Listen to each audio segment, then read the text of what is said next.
Morning students. कस्तूरी देवी महाविद्यालय चाकसू के online classes में आपका हार्दिक स्वागत है। आज हमारा जो ये वीडियो लेक्चर है वो बीएससी पार्ट फर्स्ट, जिसका पेपर है पेपर फर्स्ट और उसकी यूनिट थर्ड जेनेटिक्स, उसके ऊपर है। तो आप इस वीडियो को ध्यान से देखिए। इस वीडियो के अंदर हम यूनिट थर्ड से रिलेटेड जो भी टॉपिक होगा उसकी स्टडी करेंगे।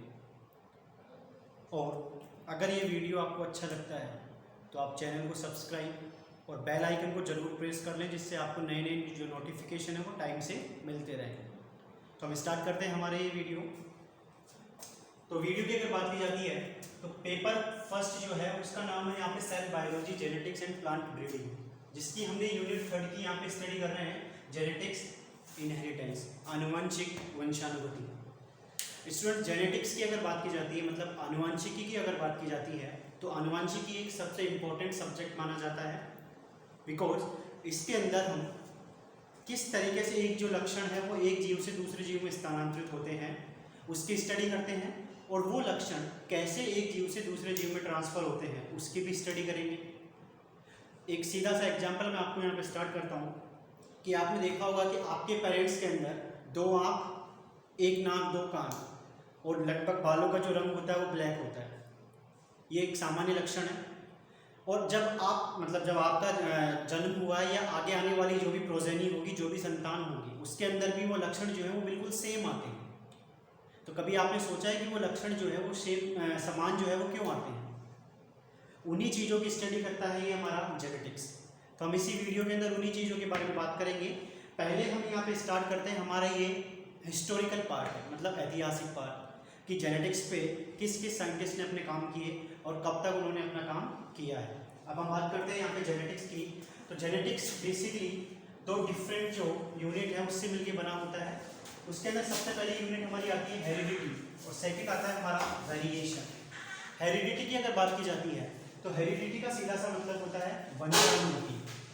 वंशानुगति का मतलब जो कि मैंने आपको बताया कि पेरेंट्स से जो लक्षण हमारी संतानों में आए हैं उसी को हम क्या कहेंगे? वंशानुगति। यानी कि एक लक्षण का एक पीढ़ी से दूसरी पीढ़ी में जो स्थानांतरण होता है उसे ही हम किसके नाम से जानते हैं? हेरिडिटी के नाम से जानते हैं, वंशानुगति के नाम से। दूसरी बात कि एक इम्पोर्टेंट जो पॉइंट है वो है हमारा यहाँ पे वेरिएशन, विभिन्नता। विभिन्नता की अगर बात की जाती है तो विभिन्नता का सीधा सा मतलब होता है कि अगर 2 समान जीवों के बीच में कोई भी ऐसा लक्षण जो कि आपको अलग दिखता है, मतलब कि आपके पेरेंट्स के अंदर तो वो लक्षण है लेकिन आपके अंदर नहीं है, या आपके पेरेंट्स में वो लक्षण नहीं है आपके अंदर है, तो उस लक्षण को हम क्या बोलेंगे यहाँ पे? वेरिएशन, विभिन्नता। तो विभिन्नता का सीधा सा मतलब होता है 2 समान जीवों के अंदर पाई जाने वाली जो असमानता होती है उसको हम किसके नाम से जानेंगे? विभिन्नता के नाम से जानते हैं। दूसरी बात, जेनेटिक्स के ऊपर जो काम किया है, जेनेटिक्स के ऊपर जो सबसे पहले काम किया था वो किया था हमारे मेंडल ने। ग्रिगर जोहर्ट मेंडल जो साइंटिस्ट थे, इन्होंने अपने सबसे पहले जेनेटिक्स पे काम किया, इसीलिए मेंडल को फादर ऑफ द जेनेटिक्स के नाम से भी जाना जाता है। ये सबसे इंपॉर्टेंट पॉइंट है कि मेंडल को हम किसके नाम से जानते हैं? फादर ऑफ द जेनेटिक्स के नाम से जानते हैं। इसके बाद हम बात करते हैं कि मेंडल का जो जन्म है वो कब हुआ है। तो मेंडल का जन्म हुआ है 20 जुलाई 1822 को। मेंडल का जो जन्म है वो कब हुआ है? 20 जुलाई 1822 को हुआ है, जबकि इसकी जो डेथ है वो कब मानी जाती है? 6 जनवरी 1884 को। इन्होंने जो अपना काम है वो अपना काम किसके ऊपर किया है? तो इन्होंने 7 जोड़ी विपर्यासी लक्षणों के ऊपर अपना काम किया है। मतलब इन्होंने मटर का अगर हम सामान्य बात करें तो मटर जो है वो सब अपने दैनिक जीवन में हम उसको काम में लेते हैं, तो इन्होंने मटर के ऊपर अपनी स्टडी की है। क्लियर बात यहाँ पे? उस मटर का नाम यहाँ पे कौन सा है? तो उस मटर को यहाँ पे बोला जाता है उद्यान मटर, गार्डन मटर के नाम से उसे जाना जाता है। तो ये बेसिक सी थोड़ी सी हिस्ट्रिकल पार्ट है हमारा कि जेनेटिक्स में हम किसकी स्टडी करेंगे और किसने इसके बारे में सबसे पहले हमें बताया। तो मेंडल ने इसके बारे में सबसे पहले बताया, इसलिए मेंडल को हम किसके नाम से जानते हैं? फादर ऑफ जेनेटिक्स के नाम से। क्लियर बात यहाँ पे? नेक्स्ट पॉइंट हम आगे बात करते हैं, एक बार आप इसको नोट करिए।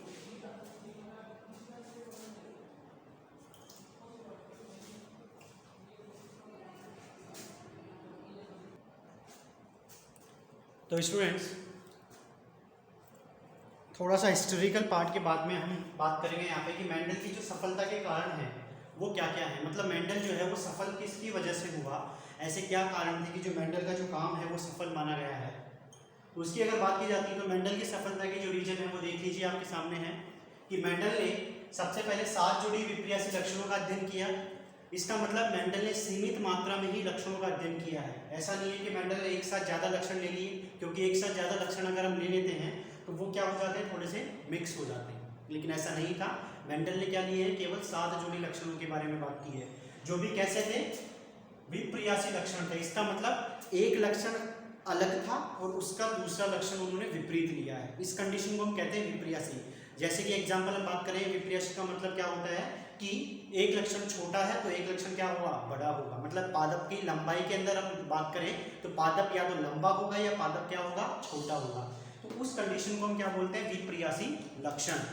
दूसरी बात, एक समय में उसने केवल एक लक्षण का ही अध्ययन किया है। ये भी एक अच्छी तकनीक थी उसकी कि मेंडल ने एक समय में केवल एक सिंगल कैरेक्टर की स्टडी की है। इसका सीधा सा फायदा उसको क्या हुआ कि उसको ज़्यादा दिक्कत नहीं आई, क्योंकि कभी कभार अगर हम बात करें तो हम अगर एक से ज़्यादा काम करने लग जाते हैं तो होता क्या है, एक भी काम सही तरीके से नहीं होता। तो उन्होंने यही किया कि एक समय में इन्होंने एक से ज़्यादा लक्षणों का अध्ययन नहीं किया। तीसरा पॉइंट कि इन्होंने जो भी लक्षण देखे उन लक्षणों का इसने गणितीय विश्लेषण किया है, मतलब मैथमेटिकली उसको क्या किया है, इन्होंने प्रूफ किया है कि हाँ वाकई में ऐसा होता है तो सही होता है। ये भी इसकी सबसे अच्छी हम कह सकते हैं कि इसका एडवांटेज था, जिसकी वजह से ये सफल हुआ। और फोर्थ पॉइंट हमारा है कि इसने स्वपरागण व परपरागण तकनीक का प्रयोग किया। और लास्ट है हमारा विपुंसन का प्रयोग। स्टूडेंट, स्वपरागण और परपरागण का सीधा सा आपको मतलब बता देता हूँ कि स्वपरागण का मतलब होता है कि जब हम दो समान के बीच में कोई भी प्रक्रिया करते हैं तो उसको हम कहते हैं स्वपरागण।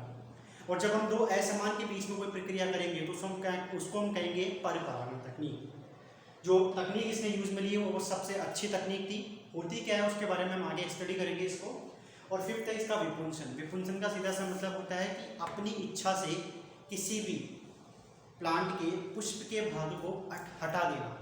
कैसे हटाते हैं, किसको हटाते हैं, वो भी हम देखेंगे। नेक्स्ट पॉइंट है, बहुत सारे साइंटिस्टों ने पूछा कि मेंडल ने वाकई में इस मटर के पौधे का ही चुनाव क्यों किया। तो बिल्कुल सही बात है, क्यों किया इसका चुनाव। तो सीधी सी पहला पॉइंट हमारे पास आता है कि इसमें आसानी से स्वपरागण हो सकता है, प्लस आसानी से इसमें क्या हो सकता है, परपरागण हो सकता है। ये भी हम देखेंगे होता क्या है स्वपरागण और परपरागण। और नेक्स्ट पॉइंट है कि इसका जो जीवन चक्र है वो कैसा है, बिल्कुल छोटा है। मतलब कि इसका जो जीवन चक्र है वो जल्दी से खत्म हो जाता है, इससे हमें जल्दी से जल्दी रिजल्ट मिल जाते हैं। कभी कभार क्या होता है कि अगर जीवन चक्र अगर बड़ा होगा तो रिजल्ट हमें लेट मिलेंगे, और लेट अगर रिजल्ट मिलेगा तो वो हमारे लिए सही नहीं रहता। नेक्स्ट पॉइंट है कि नर व मादा जो है उसमें अलग अलग उपस्थित होते हैं। ये भी हमारे लिए बेनिफिट है कि अगर नर और मादा इसमें अलग अलग होंगे तो परपरागण या जो स्वपरागण की तकनीक है उसको हम आसानी से इसके ऊपर अप्लाई कर सकते हैं। और नेक्स्ट पॉइंट है पर्याप्त विपर्यासी लक्षण भी यहाँ पे उपस्थित है, जो कि मैंने आपको ऊपर ही बता दिया था। तो ये कुछ पॉइंट है, क्योंकि यहाँ पे हम इस वीडियो के अंदर इसको ब्रीफ में स्टडी कर रहे हैं, क्योंकि यहाँ पे इसमें डिटेल में हम स्टडी नहीं कर सकते। लेकिन फिर भी मैं कोशिश करता हूँ कि आपको इस ब्रीफ के अंदर भी समझ में आए। तो पहला हमने देख लिया सफलता के कारण, और सेकंड हमने देखा इसने मटर के पौधे का चुनाव क्यों किया। अब हम इसके बारे में बात करेंगे कि मेंडल की तकनीक, जो कि बार बार हम यहाँ पे स्वपरागण, परपरागण और विपुंसन की बात कर रहे हैं, इसके बारे में बात करेंगे। तो नया जो पॉइंट है वो हमारा होगा यहाँ पे मेंडल की तकनीक। तो नेक्स्ट आप देखिए मेंडल की तकनीक क्या है।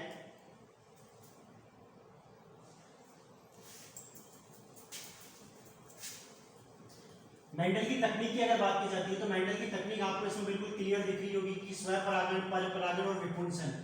इसके बाद में उसने एक तकनीक का और प्रयोग किया है, तो आप उसके बारे में आसानी से समझ सकते हैं। मैं इसको आपको डायग्राम की सहायता से समझाने की कोशिश करूंगा।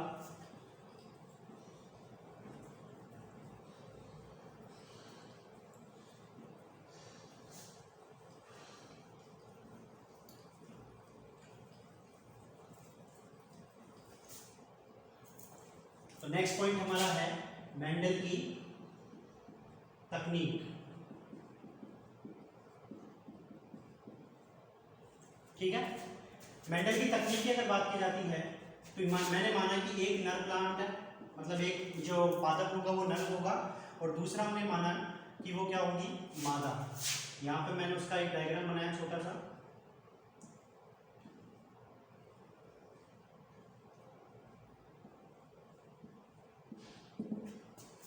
सेकंड हमने यहाँ पर दूसरा डायग्राम बनाया।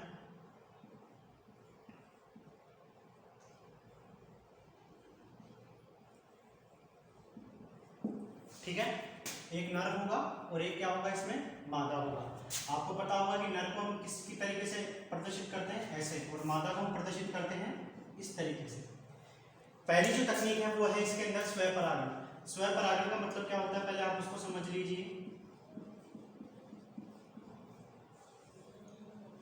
स्वयं परागण का सीधा सा मतलब होता है कि एक ही पादप के, ध्यान रखना, एक ही पादप के पुष्पों के मध्य जो होने वाली जो प्रक्रिया है जिससे हमें नया प्लांट मिलेगा उसे हम क्या बोलेंगे, स्वयं परागण। दूसरी बात, यहाँ पे नर और मादा जो है वो अलग अलग दिख रहे हैं आपको, इसका मतलब क्या है कि यहाँ पे स्वयं परागण नहीं होगा, लेकिन स्वयं परागण यहाँ पे होगा। कैसे कि ये जो नर और मादा के जो पुष्प आपको दिखाई दे रहे हैं, ये नर और मादा के पुष्प जो है इसी एक ही प्लांट के ऊपर आपको नर भी देखने को मिलता है और एक ही प्लांट पे आपको क्या देखने को मिलता है, मादा भी देखने को मिलती है। इसका मतलब कि यहाँ पे नर अलग पुष्प होगा और मादा पुष्प जो है वो अलग होगा। यहाँ पे हमने ये जो दो प्लांट आपको दिखाए, इसका सीधा सा मतलब इतना सा है कि नर प्लांट का जो पुष्प होगा वो अलग तरीके से काम करेगा और मादा का जो पुष्प होगा वो अलग तरीके से काम करेगा। तो मैंने माना कि यहाँ पे एक ये जो पहला पुष्प हमने लिया है वो नर है और दूसरा पुष्प हमने क्या लिया है, मादा। इन दोनों के बीच में जो क्रॉस होगा, क्रॉस का मतलब है जब ये दोनों जो पुष्प हैं वो आपस में जब क्रॉस करेंगे नया पादप हमें मिलेगा।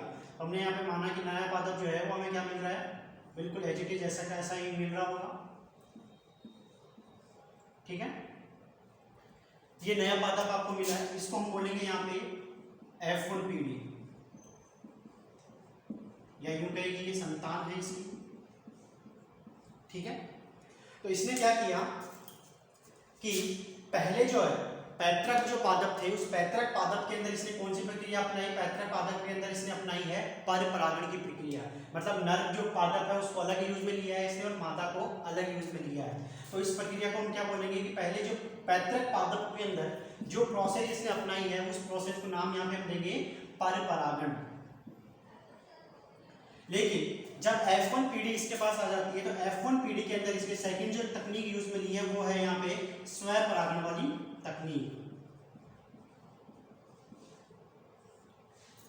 सीधी सी बात है, यहाँ पे पैतृक पादप में इसने क्या लिया है, पर परागण का यूज में लिया है और सेकंड जो हमारा F1 पादप इसको मिला है उस F1 पादप में इसने क्या तकनीक इस्तेमाल की है, स्वयं परागण की तकनीक। स्वयं का सीधा सा मतलब है बिल्कुल इसी के जैसे जो पादप होंगे उसी से क्या करवाएगा, ये क्रॉस करवाएगा और फिर आगे जो रिजल्ट मिलेंगे उसको F2PD F3PD नाम देंगे।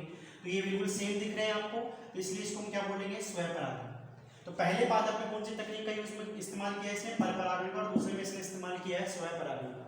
क्लियर बात। यहाँ पे ये अलग अलग आपको इसलिए दिखाए गए थे ताकि आपको नर पादप अलग दिखे और मादा पादप यहाँ पे अलग दिखे। नेक्स्ट पॉइंट, यहाँ पे तीसरी तकनीक और है जिसका नाम यहाँ पे हम देते हैं, वो तकनीक यहाँ पे है विपुंसन। विपुंसन। और फोर्थ तकनीक इसकी है वो है थैलीकरण।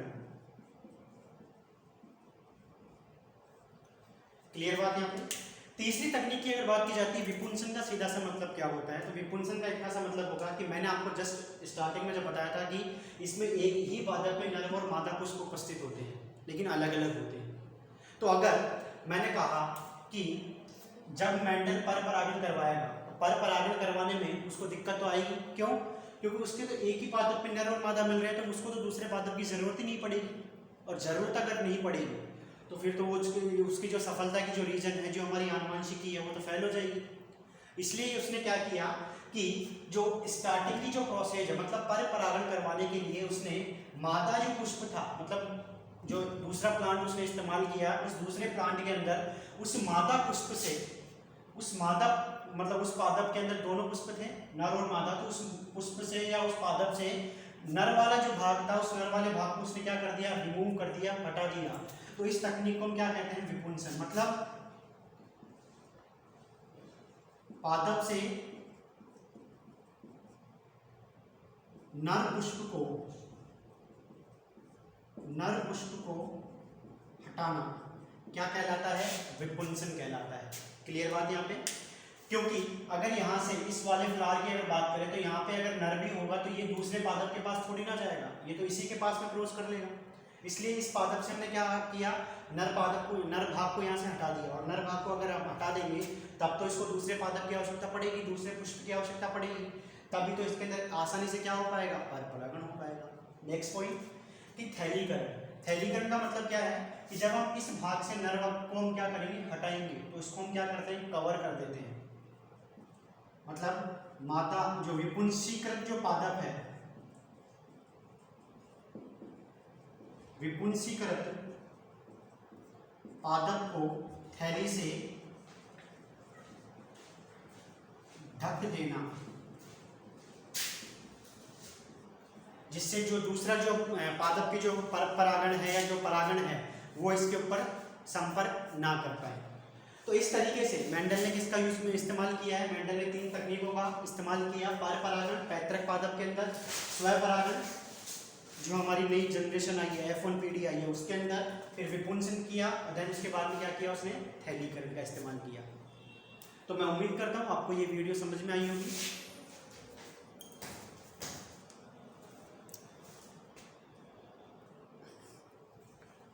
नेक्स्ट पॉइंट आपका है यहाँ पे मटर के 7 जोड़ी विपर्यासी लक्षण जिसकी स्टडी मेंडल ने की थी वो कौन कौन से हैं। तो हम सबसे पहले बात करते हैं यहाँ पे पादप की ऊंचाई के बारे में। पादप की ऊंचाई की अगर बात की जाती है या कोई सा भी आप जो लक्षण इसके अंदर देखेंगे, टोटल 7 लक्षण आपको दिखाई दे रहे हैं, तो इसमें एक लक्षण जो है वो प्रभावी होगा, मतलब वो हमें हमेशा चाहे कोई सी भी पीढ़ी हो उसमें वो दिखाई देगा, तो उस लक्षण को हम बोलेंगे प्रभावी। सेकंड लक्षण जो है वो कैसा दिखाई देगा, हमें अप्रभावी होगा। सबसे पहले हम यहाँ पे बात करते हैं पादप की ऊंचाई। पादप की ऊंचाई की अगर बात की जाती है तो पादप की ऊंचाई के अंदर पहला जो उपलक्षण है वो है यहाँ पे लंबापन, मतलब पादप जो लंबा है उस लक्षण को हम किसके अंदर कंसीडर करेंगे, प्रभावी के अंदर। और सेकंड जो लक्षण है वो है यहाँ पे बोनापन, तो इसको हम क्या बोलेंगे कि ये कैसा है, अप्रभावी है। और सीधी सी बात है, अगर कोई लंबा इंसान होगा उसकी तुलना में अगर हम किसी छोटे इंसान को रखेंगे तो लंबा इंसान हमें क्या दिखेगा, दूर से भी दिख जाएगा, उसको हम बोलेंगे कि ये प्रभावी है। सेम कंडीशन यहाँ पे भी है। सेकेंड पॉइंट, फूल की स्थिति। तो फूल आपको पता होगा कि जो किसी भी पादप के अंदर जब फूल आते हैं तो उसकी पोजीशन जो है वो अलग अलग हो सकती है।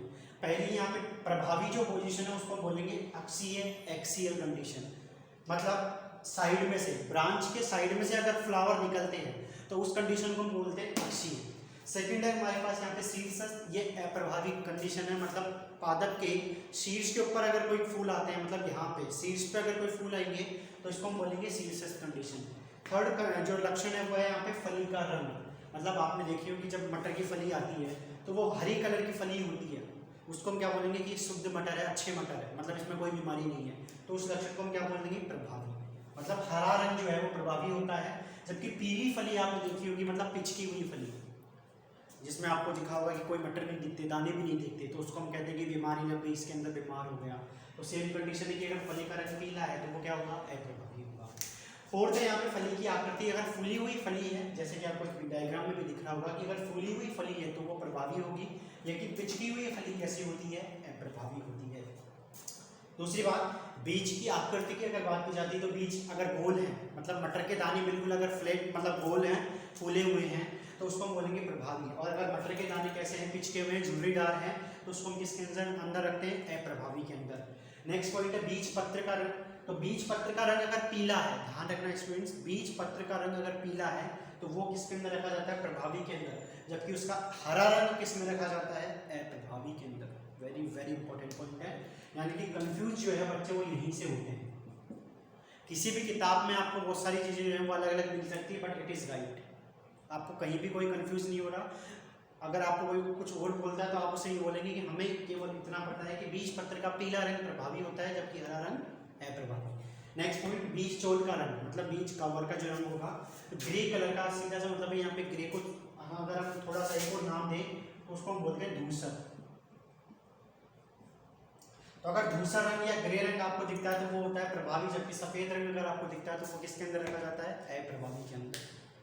तो ये हमारे टोटल 7 लक्षण हैं जो कि मटर के मेंडल ने स्टडी की है, मेंडल ने उसका अध्ययन किया है।